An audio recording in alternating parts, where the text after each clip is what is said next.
Welcome to season 2 of the Jeremy Mullins podcast, where we take a deep dive into different educational topics to help you optimize your life. I am Jeremy, your host, here today with my co-host, Mr. Jeffrey Reno. Good morning. Good morning, good afternoon, good evening, depending on when you are listening to this. As far as the listeners go, super excited to be back in the groove, knocking a few of these out over the past week, and then driving forward in this new season of life. Yeah, new season of life, that's for sure. Now we both got big changes coming up. You've got military course coming up. You're gonna be gone for a little bit. I've got man, Brady is knee deep in sports. So he's been practicing for not only cross country, but the football team. So, two sport athlete. It is slam packed and busy, but I'm here for it. Yeah, sports and let alone eighth grader going into high school. This is like the key pivotal moment of like Yeah, what well, not eighth grade yet. So he's just seventh. So oh, this is seventh grade. Okay. seventh and eighth. But I think the big turning point is, Katie is, I don't know if we've ever mentioned this on the podcast, but like, so my wife is in the Hall of Fame in collegiate sports for pitching. In junior college, before she transferred to Marshall, she had like a .34 earned run average Jesus. for the two. Yeah, like unhittable through junior college. And she was not a predominant strikeout pitcher. She was more of a ground ball pitcher, so she got a lot of ground balls. Um, and then when she transferred to Marshall, Marshall wasn't that strong as far as fielding, but she still had a pretty good run average at Marshall too in Division One.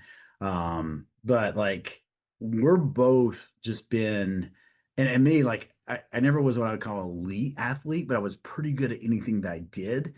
And once put the mind to it. And of course, as I gotten older, that focus has been a little bit more, driven in and at times I would say obsessive. So we've really been lacking not pushing him through us, if that makes sense. No, 1,000%. I grew up with a dad who kind of pushed his way on me, Yes. which was tough, more tough than not. Yeah. And what we're trying to do is wait until it matters to him. Right. Like, and interesting, kids go through phases, where, like, hey, got it. He was in a not Pokemon phase. That's Abshire, our buddy. He's in the Pokemon phase. But it goes through phases of life. Like he got into Madden football, and Xbox, right? And before that it was Minecraft. There we go. This is what I was trying to think, right? So he's kind of went through these phases where certain things that mattered. And right now, like sports is mattering, I think, because he's, really developing friendships and all this. So this is like for me the first time that I can take like what I do and things I do on a daily basis and like teach him. And it feels good, right? So like we're packing lunches. I'm like, all right, hey, I've got this protein shake and this Cliff Bar. I want you to have after your trail run, practice this morning. And then this is your lunch for dinner. Here's going to be your, fuel before your afternoon session. And then we'll take care of everything else when you get home. So it's just been cool to like start to see that. And we will support him and we will push him as long as it is a priority to him. If he comes home and says, Mom, Dad, I'm done with sports, cool. Then something else, will become more of a priority than sports. With that being said, and I think everybody can agree this, he's a student athlete first, right? Student athlete. So grades still matter. He is actually seventh grade taking a high school algebra class, so like that's first, and he's still doing that, right? But it's just kind of cool now that we're seeing him progress into this phase of life. So Smart, because I lived the athlete life. School definitely didn't come first. But no, that's cool. Do you feel has he fallen into the way of like this is my dad, not a nutritionist, so I kind of don't want to listen to him phase? no, not yet. And that's a very good point because my buddy sent me this quote the other day, and let me pull it up so I don't butcher the quote. I don't want it to be like totally jacked up half the quote with Jeremyism in it. I want it to be, what he had sent over. Yeah. Uh, and is basically, I think he got it. Sorry, it was not quote, it was off of social media. And it says, don't talk about the good old days. Show them, and I thought that was very powerful, right? So it's this is like to dads and to parents. It's like Mhm.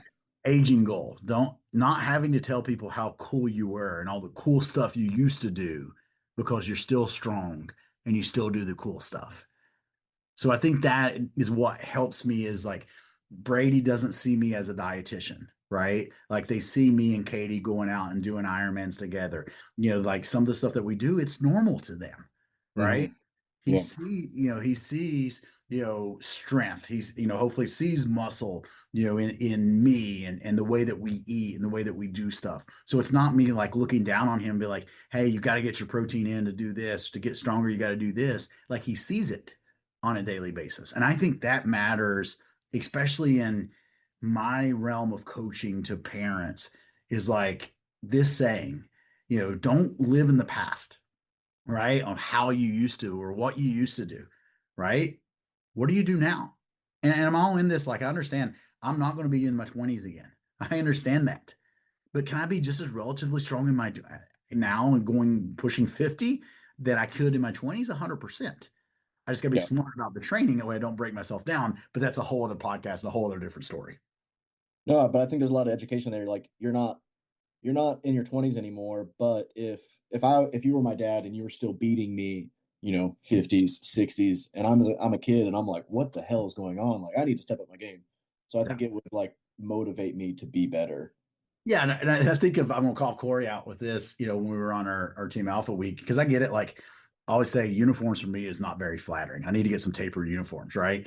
So Mhm. Corey probably saw me in uniforms, and we all were staying together, and like come out of the restroom, and he's like, "Geez, just I can't remember what the terminology he was used." So it's like even for Corey being younger, and I think of myself as a mentor to him, having young kids and me being older, right? Like it's a lot easier to take that education when someone's living the lifestyle, Mhm.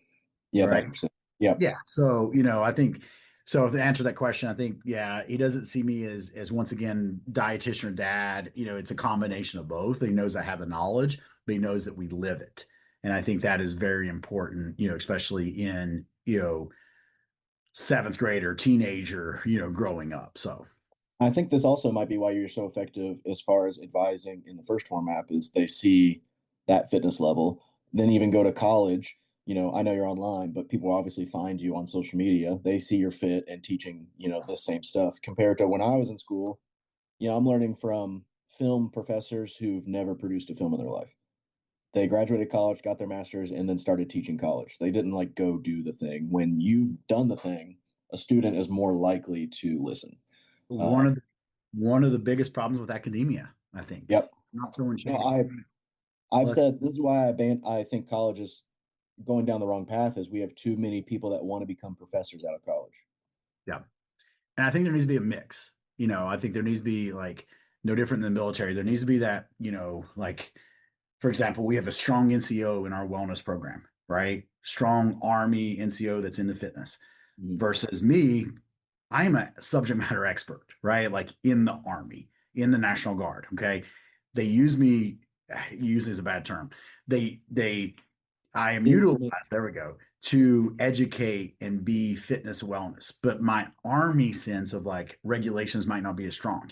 So by having her in that position to help me with stuff like that, it's great.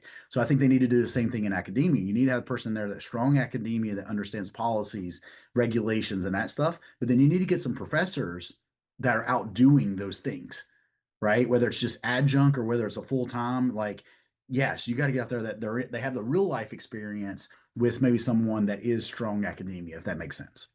Yeah, no, 100%. I think that's why I didn't do well in college. Yeah, I got the piece of paper, but I just didn't. It was hard for me to listen to someone who said like, "Oh, the world's really hard. This is really hard. It's hard to do. Hard to do." And then now I'm here and I've done what they said was hard, and they haven't. I'm just like, "Oh, maybe it wasn't.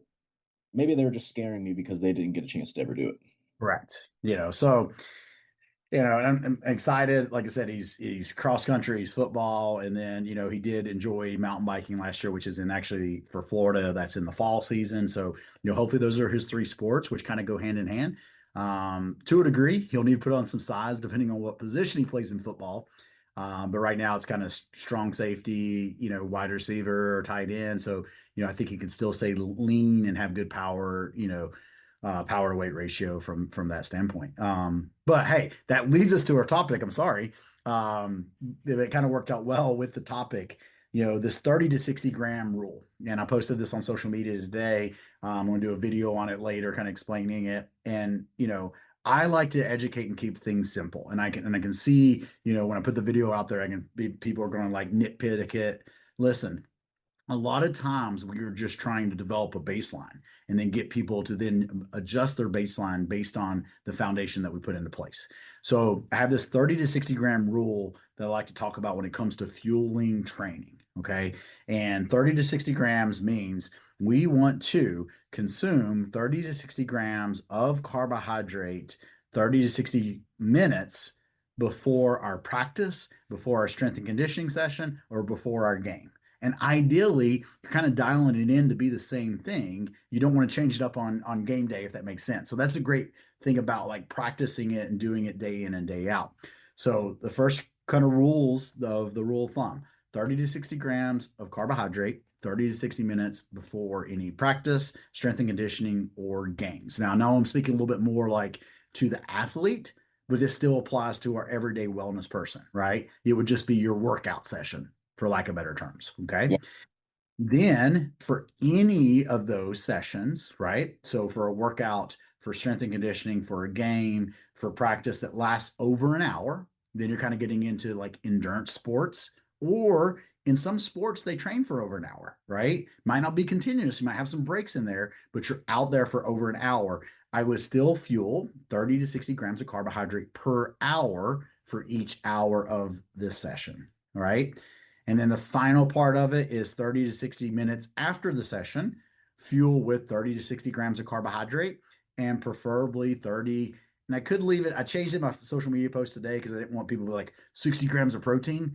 Listen, I'm just trying to keep it easy, right? Fuel 30 to 60 minutes post exercise with 30 to 60 grams of carbs or 30 grams and 30 grams of protein, and 30 grams of protein. So I did leave off the 60 there because when I was first teaching this, people were like, 60 grams of protein. I'm like, that's what you're going to hear. You're going to hear all this other stuff's going to put aside, and you just hear 60 grams of protein. It wouldn't hurt anything. Doing 60 grams of post workout, 3 scoops of whey protein post workout isn't going to hurt anything. Do most people need that? So I did make that adjustment in my post education where I just say 30 grams of protein with the 30 to 60 grams of carbs, 30 to 60 minutes post workout. So that is my 30 to 60 rule of thumb, which is a great to start fueling yourself for your workouts and your training. Why is 30-60 just so effective for maybe not even so much the athletes? Why is it so effective for just like the everyday person? You go up and you do your CrossFit workout in the mornings or your normal workouts in the mornings and you go to work and then you come home and Yeah. you deal with life. Why is it so effective? Well, so if we look and break it down, right, one of the fuels that we use is carbohydrate. Fat is our other fuel. But if we're talking about, training, most of the time it is going to be high intensity. So we're talking about athletes, playing basketball, you're running sprints, high intensity, right? If we're talking about softball pitcher, you're throwing hard, high intensity. So anytime we're doing short bursts or anything that's high intensity, you're going to primarily use more carbohydrate for fuel. So if you give carbohydrate before the session, you're going to have fuel ready to use. 30 to 60 grams of carbs, like where does the 30 to 60 come from? It's just a general rule of thumb. Okay. But here's the cool thing about it 60 grams of carbs per hour is what we've been shown. No matter what carbohydrate you're using, your body can break it down, it can utilize it, and you have no GI issues. So in endurance sports, and we start getting over 60 grams of carbs per hour, you got to start looking at what type of fuel it is. Okay. And then once again, this might be second, third layer you have to look at. But that's where, like, if I have someone that's like, hey, Jeremy, I want to do more. I'm still feeling fatigued because we're doing a lot of working out. I want to consume 90 grams of carbs per hour. Or they're the traditional endurance sport where they're running or they're cycling and they want to do 90, 100 grams of carbs per hour.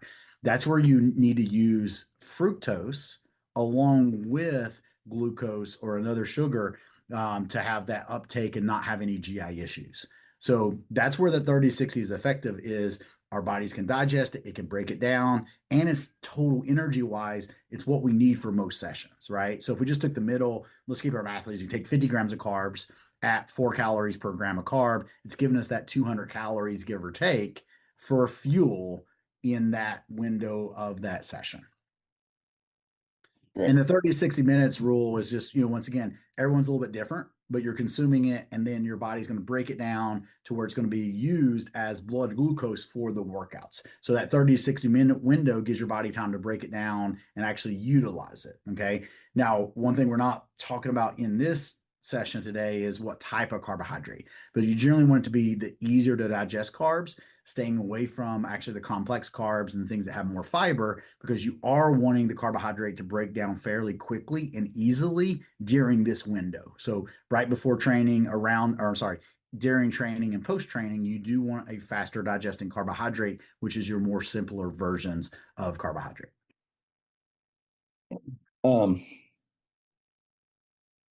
my mind just went blank now that you've just finished that. But as far Well, as far as like liquid IV, I've seen a couple of videos of people kind of losing their mind that it's it's uh whatever 40 grams in the packet and 20 grams of it is sugar. Is that why there's glucose in those liquid IVs? yeah. Or just Yes, a lot of times you're going to have, glucose, galactose. You won't get dextrose a lot. You may get dextrose some in some of those products, and then also fructose. So that's where you can figure out, well, Jeremy, Reno, what type, carbohydrate, what type of sugar is it? Just turn it, over the packet over whatever you're consuming and look at the ingredient list. So it's not going to be listed. It's not necessarily going to be listed like underneath the food panel, right? yeah.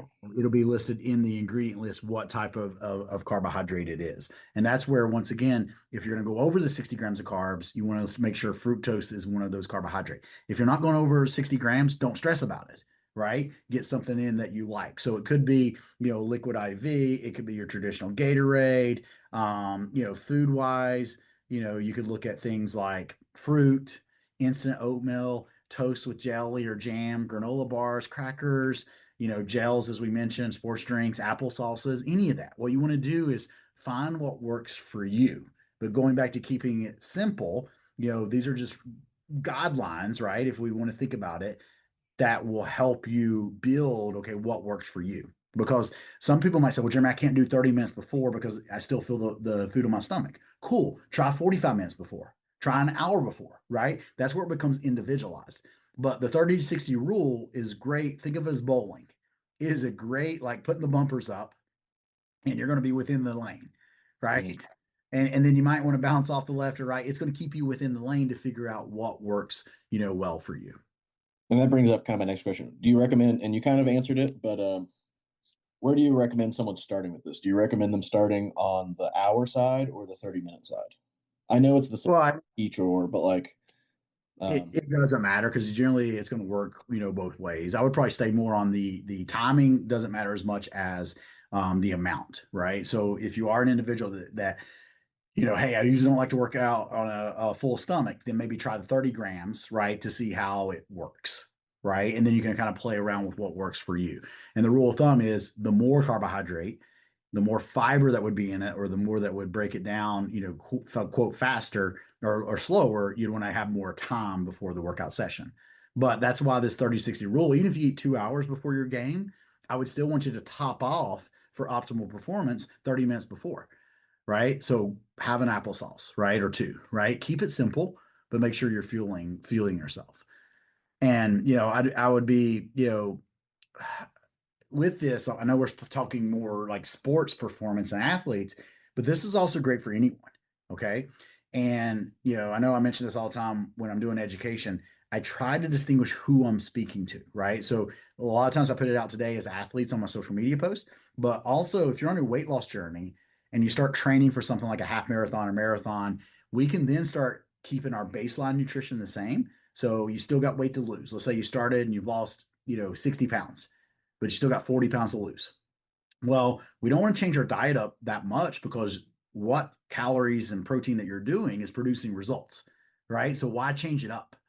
But we want to optimize our performance too. So let's say I have someone running 4 days a week, and then they've been losing weight. We'll keep baseline nutrition the same, but then we'll start this 30 to 60 rule for their running, right? So I'll start using extra calories to fuel their running, right? Because even if you fueled 30 minutes before, you're going to run for an hour and you fuel 60 carbs during, okay, you're still in a calorie deficit because you went and ran an hour, right? So that's where, like, understanding how the body's working, can help people still continue their number one goal, which is losing body fat. They got to lose that 40 pounds, but also work in performance.